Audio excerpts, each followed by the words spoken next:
It's the top of September, and I need to harvest.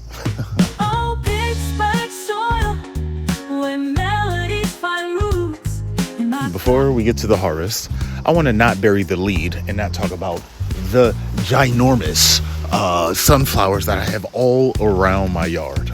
This one is certainly the tallest. It's easily 10 feet, 10 and a half.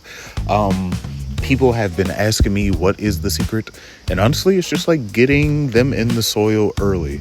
That has been key, and of course like the seed variety. All of these that I've been growing for the last 3 years actually came from like one big head that I actually like stole from an alleyway. Don't ask me about it. But since then I've been using the seeds, and I have a couple really big heads up front of the house that I'm going to save. Because I love these so much, and they've actually been attracting a certain type of bird that just loves sunflowers. It's called the yellow finch, I believe. And I haven't seen them anywhere else besides around sunflowers. So of course, I'm helping a bit of nature. You know what I mean? But let's go ahead and get to this harvest, because I've been slacking. All right, so I want to kick off this September harvest with the greenhouse. It is a mess in here. There certainly needs to be a good amount of revamping and soil regeneration, one that I'll probably make a video of in the coming months. But as aesthetically nasty as it is, this baby has been so fruitful. These are my beautiful San Marzanos that I just kind of let go wild, and it certainly wasn't on purpose. But I'm glad I did. Everything's super protected in here. There has been a good amount of insect damage for any like brassica. My squash actually got taken over in here and died, but the tomatoes are living their life. I have to do a good amount of pruning, or at least like stringing up. My edamame plant over here has actually started to jump all the lines, and I don't really know where the end is. So instead of messing with that, I'm just gonna kind of leave it be and then find my edamame when I need to. But for right now, I'm actually going to be taking off all of the truss of tomatoes on basically all of my plants, because it is the top of September, which means fall is very, very near, at least here in Zone 6A. So I want to essentially encourage my plants to make new fruits instead of focusing on, trying to ripen these, because essentially I could do that in the house, and save my plant, that energy, because we're running out of time, at least here. If you are, West Coast, please let us have a moment.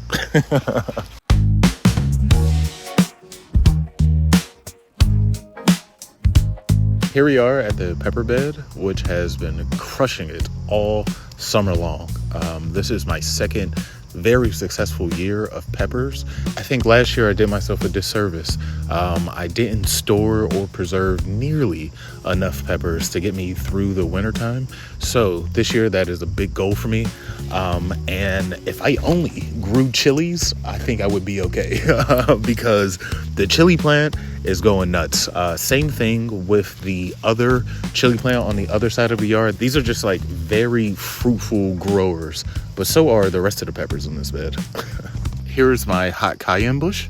I am so excited to overwinter all of these, actually successfully, because I tried last year and it didn't work out.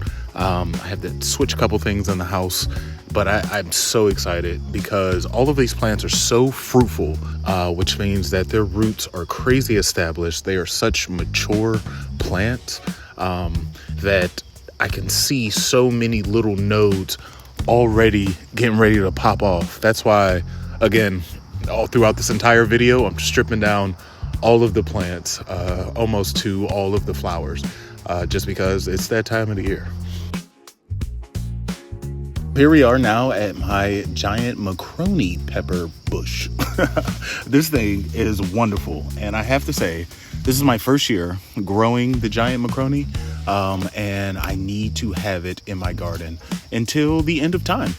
because these are the quintessential stuffing peppers. I think in everyone's head, you would like to think of a bell pepper as the best stuffing pepper, but honestly, bell peppers take so long to grow, and they're definitely not as fruitful as, let's say, a macaroni, which is growing like a serrano. I mean, I have this one here. I have another big one here. As you can see, the tops are like still filled. Right here on my lap, I have some nice medium-sized ones. Like it grows like a smaller pepper, and it's a great mid-sized one for all your stuffing needs. On this side of the bed, I have a giant Anaheim pepper bush that actually is a little bit too big. I mean, I am loving, of course, all of the fruit that I'm getting off of this baby. The Anaheim is actually like a very tasteful pepper, very good roasted. It might look like it's good for stuffing, but I would go ahead and stick with that macaroni, if you know what I mean. This bush, though, is actually too big because it is crowding out my little baby serrano plant over here. I actually am a huge fan of serranos. If you're someone who likes just a little bit of spice, something a little bit less than a jalapeno, but more than a sweet pepper, the serrano is actually perfect. And they're so good. They're so tasty. So I think what I'm going to do is sacrifice a couple of these stems for this very mature plant, take one or two off, because I need the rest of the summer light to hit the serrano if I want to get a decent harvest from it. Here in the Yayo cucumber bed, where there are no longer any cucumbers, I have this very fruitful banana pepper plant. Second year of the banana peppers, going crazy. I just think there are certain varieties that do very well with this Zone 6 soil. As you can see, I will hopefully not need any peppers for the winter, and this is only half the yard. Here we are now at my lemon ball squash little patch. As you can see, this plant is starting to succumb to good old powdery mildew. Really not much you can do.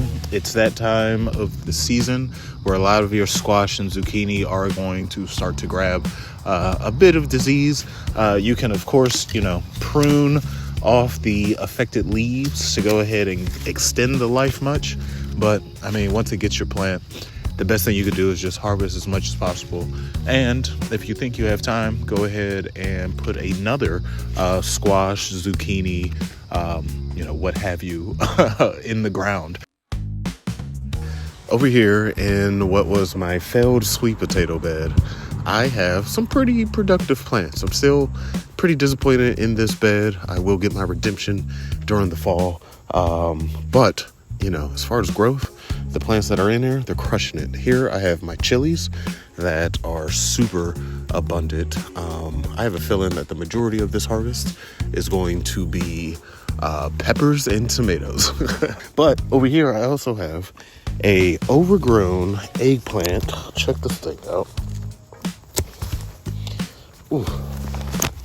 Maybe not as overgrown as what I originally thought, but this is a very solid sized eggplant. I think I'm going to try to make some gazpacho, I think it's called.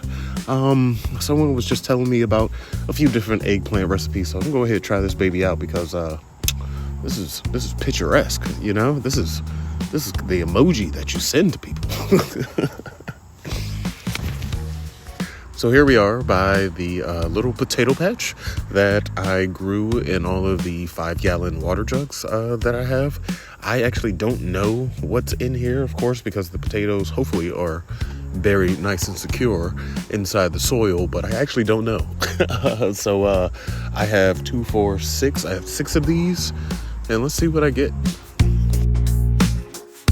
Here on the other side of the failed sweet potato bed, I have a wonderful shishito pepper. This is actually one of 2. I know it might be a little hard to actually see the fruits on here. Everything is so green and lush. But this thing is very fruitful. Again, shishitos, I can't talk about them enough. They're wonderful. And here is shishito number 2. This one is actually a bit more fruitful. I think the more direct sunlight of the whole season has certainly helped this one out. I'm certainly going to take all of these babies off. I can't stop it. Right next to it, I have some very young eggplant that, of course, I'm going to leave on the plant and actually let them get to medium size. I'm going to try to stay on top of these ones a bit more because I actually want to test out the taste variant to see if the more mature eggplant carries a different taste than the younger ones, of course.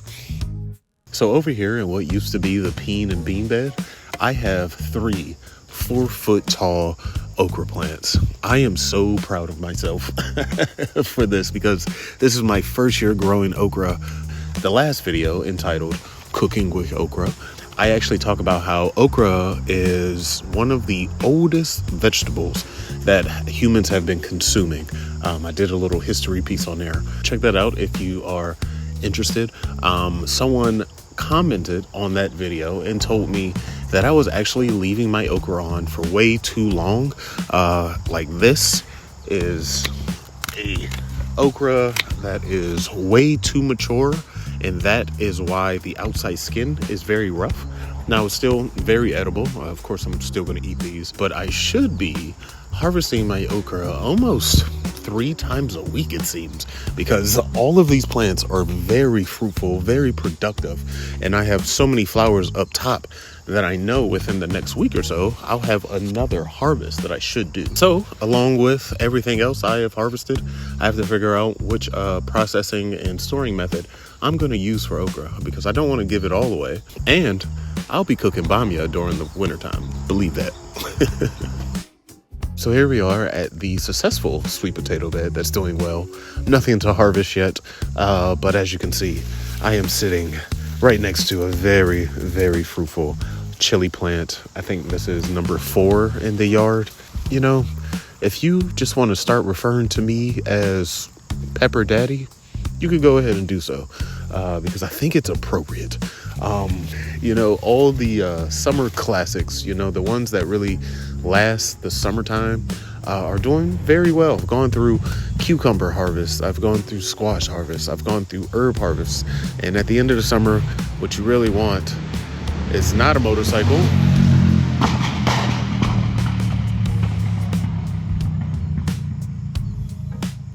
What was I even saying? Oh, you know, but at the end of the summer, what you really want is your, you know, classics to be very fruitful. Your peppers, your tomatoes, you know, your eggplant, your okra, apparently. So yeah, I'm going to go ahead and take off all these heads. Same thing I've been doing with the entire yard. I have such a big harvest that I actually want to weigh out the food at the end of this. I'm going to go ahead and grab these peppers. I think I have some more tomatoes to show you. And then I'm going to weigh everything up because I am very interested to see like how much food is coming out of this late season garden. And hopefully you're interested too. And here I inadvertently saved the most fruitful for last. These are my cherry tomatoes, my big wild bed of cherry tomatoes. For those of you who have watched before, this is the bed that I decided to not prune any suckers of the tomato plants. So this is truly a wild bed. I have tomatoes all within this on the soil of the bed. I have so much congestion going on down here that it's causing a little bit of disease on the lower levels. So I certainly need to go in here and, you know, not let it be so wild, but still keep the concept of not pruning off anything, because I actually do want all of the cherries that I could possibly get. And this bed is honestly full. It might take me about 20 minutes to prune all of this carefully, you know, so I don't break any stems. But I'm going to do this, and I'm going to grab the scale, and we are going to see how much food has come from essentially, I don't know, the last 3 weeks, because I've certainly been eating over the summer. Well, on the way back from the store from buying an actual kitchen scale, it started to rain. So we are going to wrap up this video inside the casa with a quick weigh-in of everything. I'll do a nice big total at the end, but I'm going to go ahead and start with the potatoes and squash. So I have 5.1 pounds of squash. Potatoes I have gotten. Now this is actually my second harvest of potatoes. Neither one have been, amazing, but I'm very happy. And this is 3 pounds of potatoes from the yard. There we go. Now for the okra. Let's see how much we got here. This overgrown okra, according to some of the commenters. But this is about a solid pound of okra. Now to see what my single eggplant weighs. Damn, that's a pound. That's so surprising. Now to try to fit all of these peppers in to see what we are looking like.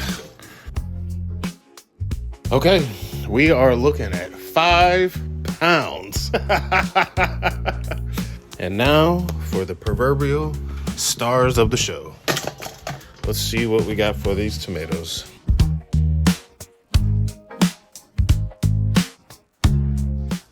We are looking at 7 pounds of tomatoes. All right, well, according to my handy dandy whiteboard, I have about 22 pounds of produce sitting on this table, which means 22 pounds of produce have come from these hands. You know what I mean?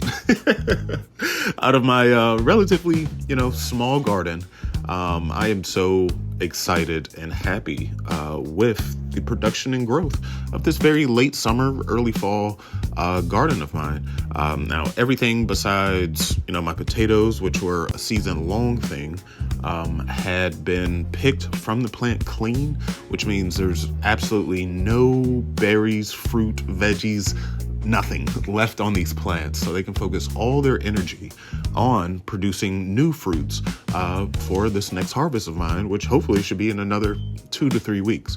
I highly suggest that anybody here in zone 6, zone 7 even, do the same thing. You really want your plants to produce as much as possible and not really focus on ripening whatever is on the plant right now, because like tomatoes, you could do that inside. I have a huge pot of unripened tomatoes that are just sitting in the sun in my sunroom and just kind of waiting to ripen themselves.